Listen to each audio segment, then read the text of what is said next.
and just going to drop that down. Okay, now they're divided.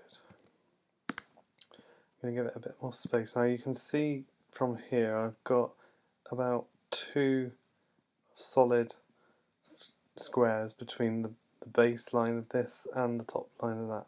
So I'm going to do roughly the same, drop it down just a bit, and then with the divided, just to keep this simple, I'm going to select each letter on this side, and I'm going to just use the shift key, deselect those two, and just increase the gaps.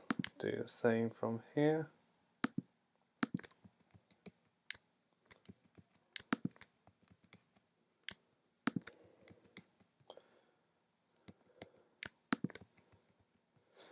Just do it by eye, you don't have to measure it out completely accurately. Sometimes you need to do things by eye because of the shape differences between each of the individual characters. It may be all metrically correct, but just won't look right.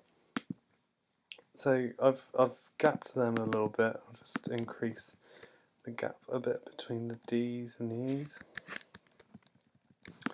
and I think just to try and emphasize this a bit more, we'll break up the text. So I'm going to go in, I'll select each individual letter. There's 2 ways that you can break up objects. If I just zoom in nice and close on the D. First of all we have our scissors tool. The scissors tool lives here, past the eraser tool. You can just press C on your keyboard, Mac or PC. And what the scissors tool allows you to do is to click along any points, the anchor points, and cut the letter. Now you'll start to see that line appear in there.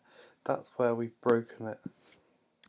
And if you double click on that again, you can then start to move it around. Now because this has got a counter within it, it does act a bit funny. So that, unless that's the effect you're looking for, you may need to look at the alternative option, which is to use the knife tool. Now the knife tool is just quite simply click and drag across your object, and then double click on it, and you can select.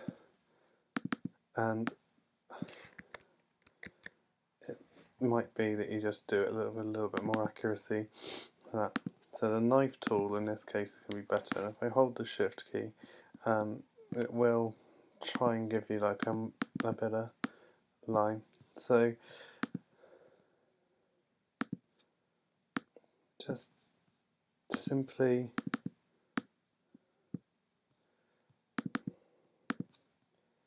so it's little effects like this that can just help emphasize the message or the theme, whatever it is.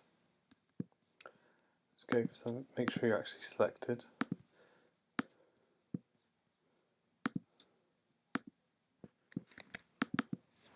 Double click, remember, because you've got to go into the isolation of each one.